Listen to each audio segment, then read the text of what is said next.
ketika ini sebelumnya sudah disadari ada pertimbangan moral, sudah diketahui sebelumnya oleh para penentu kebijakan, oleh para penegak hukum itu, bahwa ada pertimbangan-pertimbangan seperti ini. Kenapa tidak dikonsultasikan sebelumnya pada pihak-pihak yang berwajib atau pada penentu kebijakan yang ada di atasnya sebelum ini diambil keputusan?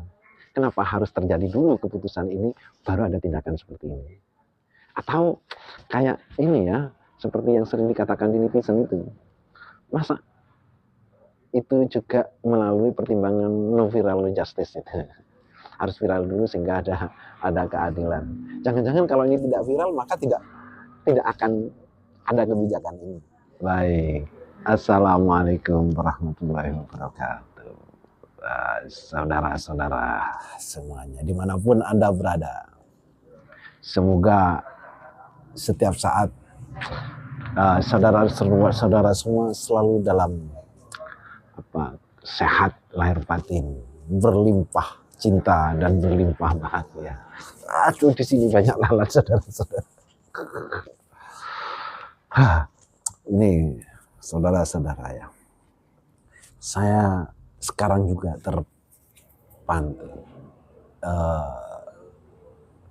tertarik, tergelitik juga ada fenomena untuk mengulik, untuk juga turut merespon fenomena yang sedang viral ini, sedang urgen di negara kita ya.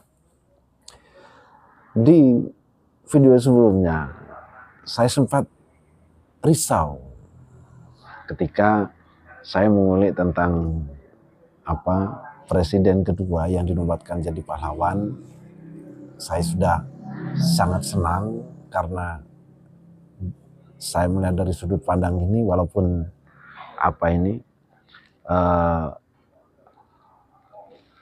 ada kesalahan tapi dimaafkan, sehingga karena jasanya sudah selayaknya, dengan perbandingan jasa yang sudah diperbuatnya ini sudah selayaknya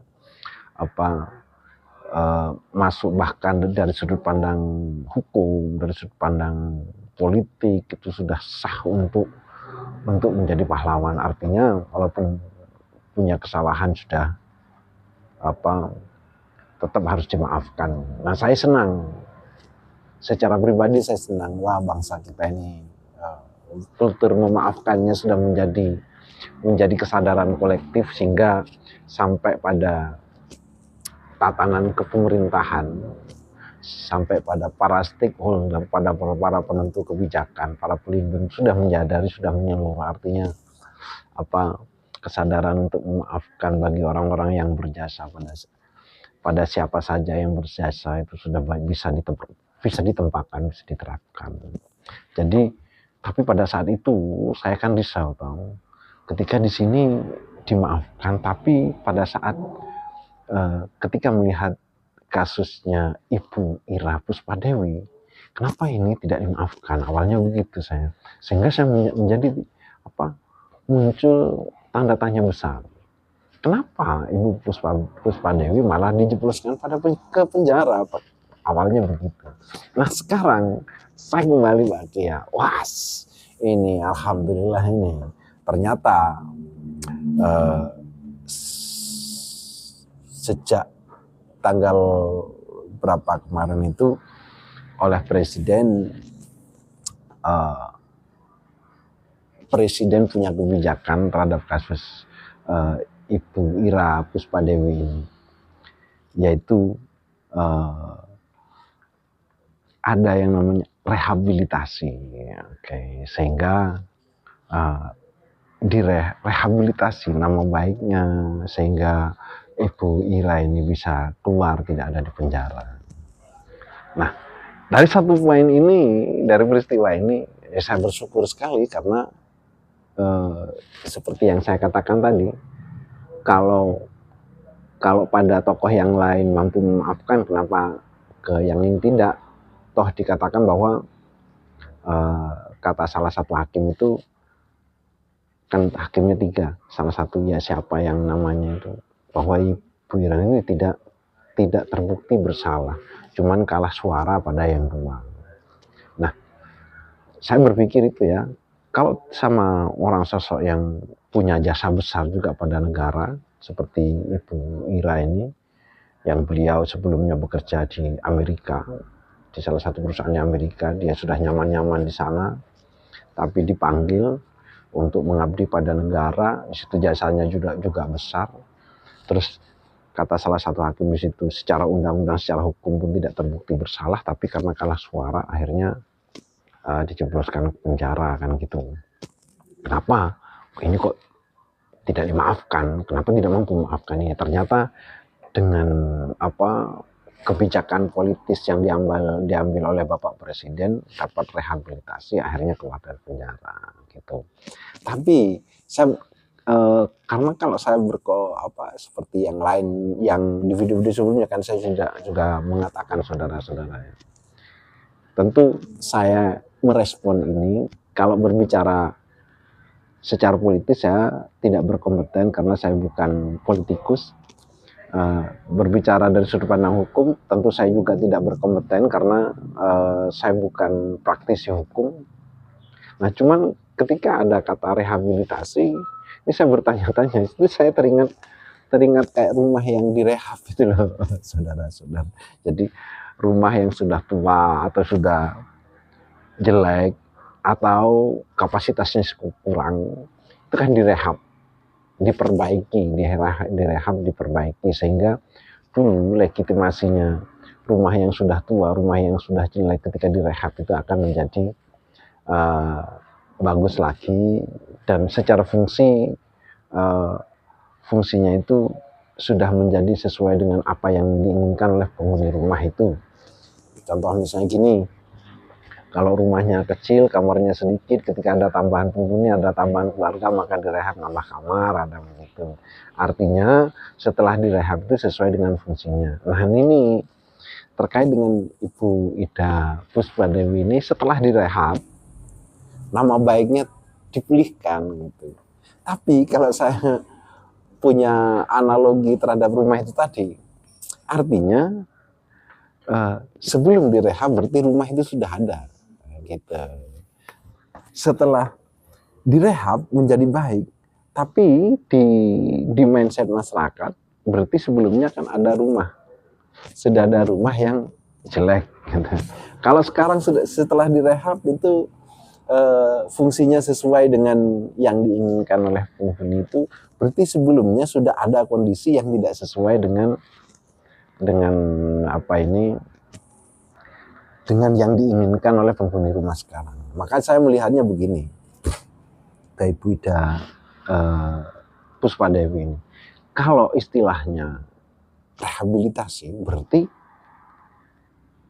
Ibu Ida ini tetap salah kan gitu, cuma direhab nama baiknya ini karena ada kebijakan presiden kan gitu.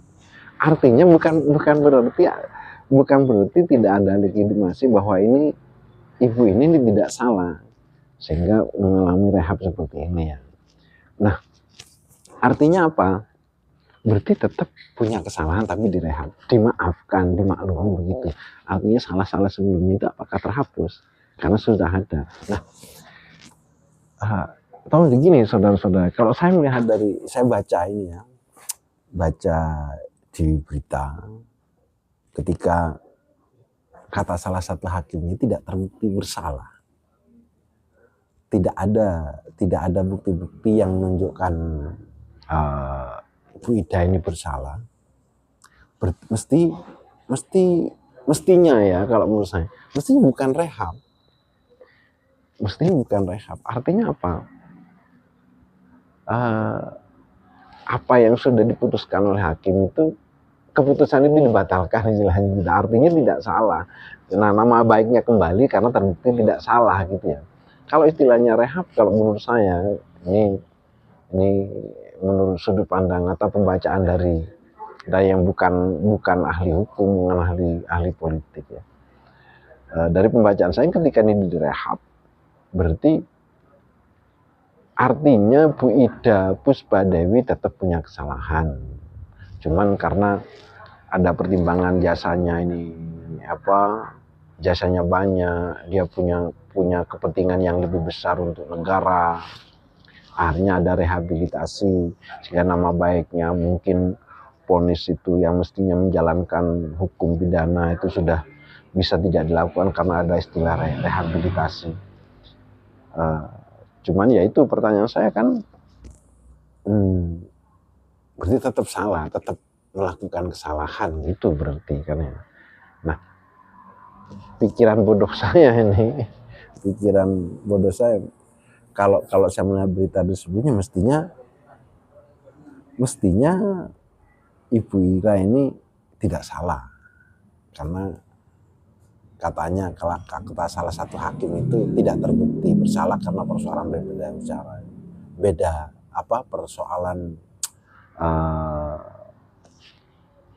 kalah jumlah suara ya, kalah votingnya. Nah,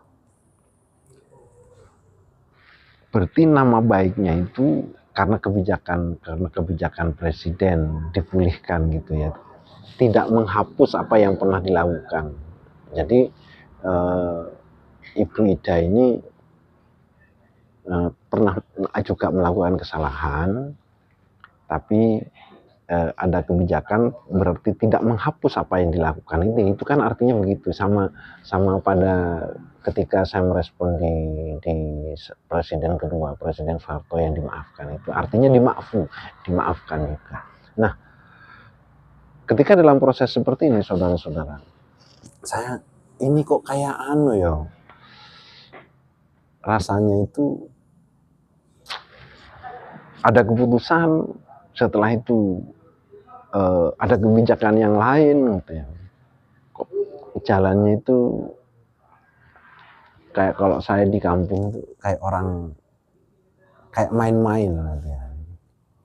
Kayak main-main, ayo nanti ada seperti ini, nanti ada kasus seperti ini, nanti penetralisirnya dengan cara seperti ini. Nah, terus misalnya langkah-langkah, apakah para penegak hukum sebelumnya itu tidak punya pertimbangan itu? Apakah pertimbangan yang mesti dilampaui, yang mesti melalui prosedur yang sebagaimana mestinya, apakah tidak dilampaui sebelumnya? Bahwa itu punya peluang nanti akan mendapatkan kebijakan seperti yang dilakukan oleh presiden. Kalau itu menjadi pertimbangan sebelumnya, kenapa sampai dilakukan keputusan sehingga dikatakan bahwa Ibu Ida ini bersalah?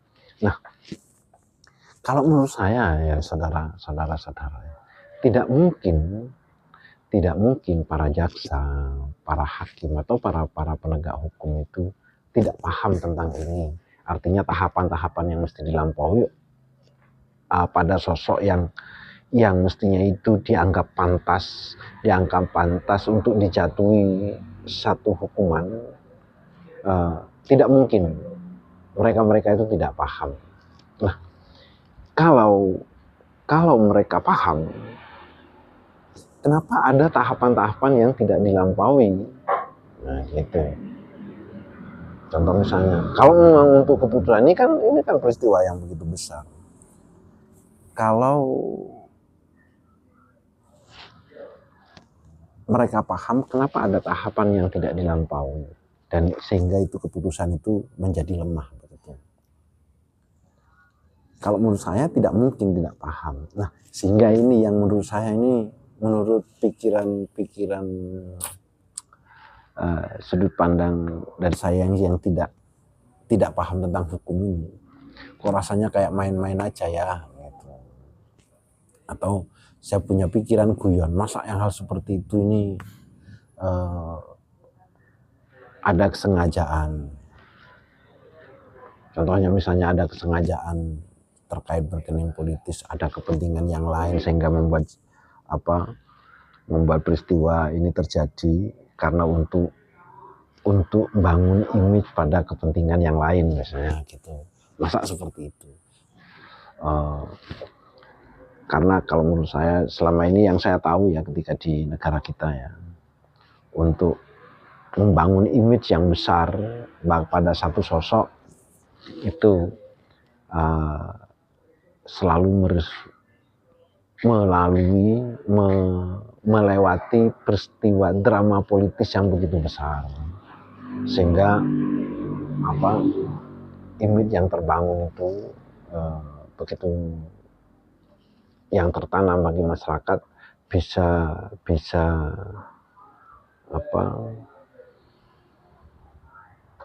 besar pula, sehingga berpengaruh pada kepentingan selanjutnya misalnya.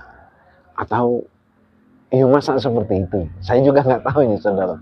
Mungkin saja karena cuma saya meraba-raba tuh, kenapa ada peta seperti ini kok rasanya dari kacamata kaum proletar ini kok seperti ini ya. Jadi kayak membingungkan gitu. Masa negara kayak sebesar kita ini terus yang mengeksekusi, yang melakukan itu adalah sosok-sosok yang sudah profesional di bidang hukum, memang sudah di bidangnya. Kenapa sampai melakukan sesuatu yang kira-kira itu punya celah atau masih melemahkan keputusannya, dan itu diambil keputusan itu. Padahal itu kalau menurut saya begitu ada kayak sekarang ya, begitu sudah diputuskan ternyata animo masyarakat seperti itu, ada fakta seperti ini, terus ada kebijakan presiden baru direhabilitasi sehingga Ibu Ida Puspadewi ini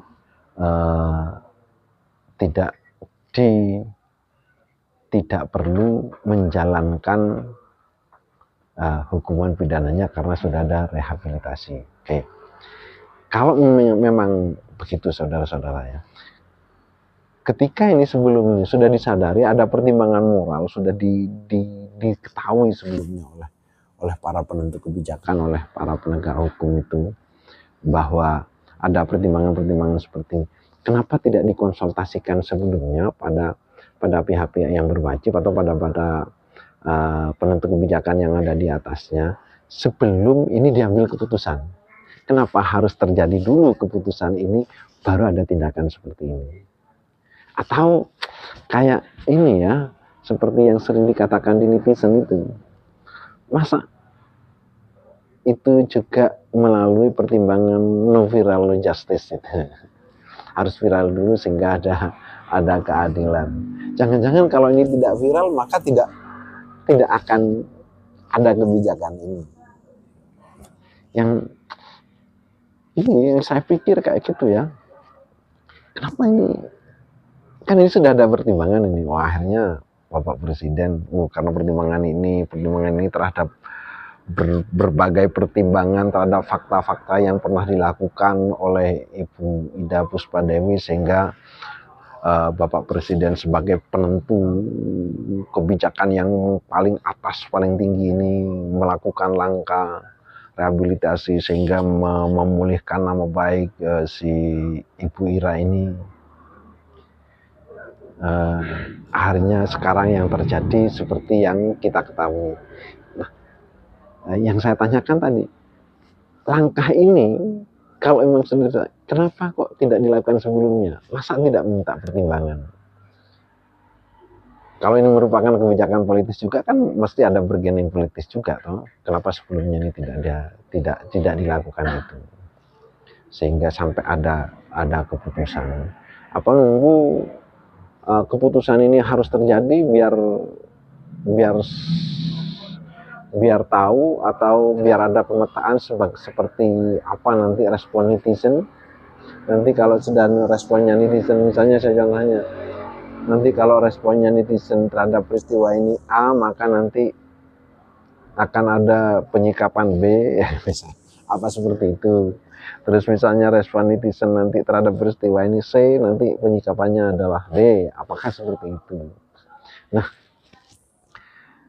saya juga nggak tahu ya kalau ini strategi politik, saya juga nggak tahu karena saya bukan politisi.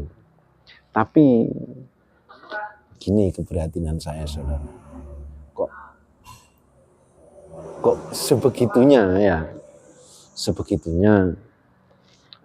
harus mengorbankan sosok yang memang punya dedikasi terhadap negara, kalau ini cuman kepentingan hal-hal yang lain. Saya juga nggak tahu. Saya bilang hal-hal yang lain, saya tidak akan berbicara tentang terkait dengan suksesi periode yang selanjutnya. Saya tidak tahu itu, saya tidak berbicara ke situ ya. Saya cuma membahasakannya, ini hal-hal yang lain, misalnya seperti itu. Terus apa ya, kenapa seperti sosok-sosok itu Ida Puspadewi ini yang harus dijadikan objek, kenapa bukan yang lain? Atau misalnya yang lain, tidak ada sosok yang lain, untuk tidak ada sosok yang lebih berkualitas, lebih mampu membangun mindset, membangun opini masyarakat yang lebih dahsyat? Saya kira kan enggak. Atau jangan-jangan ini malah kan karena begitu cepat ini saudara-saudara, akhirnya pikiran saya ini liar. Atau kalau ini memang sebagai ini merupakan strategi untuk pembangunan opini kayak gitu. Jangan-jangan semua yang bersinggungan dengan peristiwa ini jangan-jangan sudah tahu semua. Jangan-jangan itu loh, sayur itu loh saudara-saudara. Jangan-jangan itu ya. Ojo-ojo, kalau bahasa ojo-ojo seru kabeh. Bahwa nantinya itu akan ada sikap seperti ini, akan ada kebijakan seperti ini, kita buat A, nantinya ada kebijakan B. Jangan-jangan semua pihak sudah tahu bahwa nanti akan terjadi seperti itu. Atau kebijakan yang diambil ini sekarang masih berdasarkan pemetaan yang sebelumnya. Nanti kalau responnya seperti ini, ada kebijakan seperti ini. Kalau responnya ini akan ini. Jangan-jangan begitu. Saya bukan, kembali lagi saya tegaskan saudara-saudaranya, saya bukan orang yang berkompeten untuk mencari solusi. Nah, saya tidak, sama sekali tidak solutif mungkin ya di bidang, khususnya di peristiwa ini, lebih di peristiwa ini ya. Saya cuman merespon, ada pikiran, ada rasa keprihatinan saja ketika yang terjadi pada sosok ya seperti Ida Puspadewi, dan ini kaitannya terjadinya yang keterkaitan dengan pemerintahan di negara kita ini. Ya, cuman keprihatinan saja. Mungkin saudara-saudara yang lain banyak yang juga merespon, banyak yang mempunyai kritikan terhadap kejadian seperti ini. Saya meresponnya dari sudut pandang ini, cuman saya akhirnya bertanya-tanya ya, bukan sekedar wah ya ini memang yang saya harapkan Ibu Ira ini dimaafkan karena katanya terbukti tidak bersalah, ini yang saya harapkan. Tidak berhenti di situ. Ketika terjadi seperti ini ya memang saya berharap harus dimaafkan. Tapi selanjutnya ya muncul tanda tanya ini. Kenapa begini ya? Jadi begitu. Jadi itu yang saya pikirkan, itu yang terjadi pada benak saya. Apakah di saudara-saudara juga muncul pertanyaan-pertanyaan seperti itu? Ya, selebihnya saya cuma berharap aja, mudah-mudahan ini bukan sekedar permainan ya. Ketika saya tanya tadi, ada pertanyaan, jangan-jangan ini main-main saja, ya mudah-mudahan tidak begitu. Mudah-mudahan ini memang yang ini kebijakan yang memang sudah sebagaimana mestinya. Jadi artinya apa yang diputuskan tuntutan jaksa sehingga diputuskan oleh hakim ini tidak diketahui oleh presiden sebelumnya, sehingga ketika terjadi seperti ini presiden kaget, ini kejadiannya mestinya tidak begini, sudah saya akan memutuskan begini deh. Atau begitu ya. Mudah-mudahan keputusan ini terjadi presiden tidak tahu sebelumnya, sehingga terkaget-kaget gitu ya. Wah, ini hakim mengambil keputusan tuntutan jaksa ini tidak sesuai, ini mestinya tidak begitu. Wah, ini sudah terlanjur diputuskan, sehingga tidak adil. Ketika ketok palu terjadi pada sosok seperti Ibu Ida ini tidak adil, maka saya harus mengambil kebijakan, harus ada rehabilitasi terhadap ibu ini. Nah, yang mudah-mudahan begitu, sehingga memang betul-betul bijak ketika diambil satu kebijakan, karena berdasarkan pertimbangan yang bijak ya, karena namanya kebijakan. Mudah-mudahan seperti itu. Jadi apa yang muncul pada benak saya, pikiran liar saya, pikiran other side ya, jangan-jangan ini main-main saja, kenapa begitu cepat, alurnya kok seperti ini. Mudah-mudahan ini tidak terjadi, ini cuma pikiran saya saja ya. Terus kayak tadi ya, yang saya masak hal-hal seperti ini, para penegak hukum yang profesional itu tidak paham kalau memang untuk membuktikan orang bersalah itu harus sekian tahapan bahwa penyidikan, apalagi untuk dituduhkan dituduhkan bahwa seorang warga negara yang korupsi itu harus melalui pertimbangan seperti ini, tahapan-tahapan seperti ini, sehingga layak memang ini terbukti, begitu ya. Jangan-jangan mudah-mudahan itu cuman perkiraan saya saja, mudah-mudahan tidak begitu ya. Yang semestinya untuk menentukan ini harus ada lewat A, B, C, D, ini harus dilampaui. Ternyata ada yang mestinya dilampaui, kok ini tidak dilampaui. Jangan-jangan itu cuman pikiran saya saja. Jadi mudah-mudahan ini memang yang diambil presiden ini solusi yang terbaik kepada rakyatnya, kepada warga negaranya. Saya rasa itu, saudara-saudara.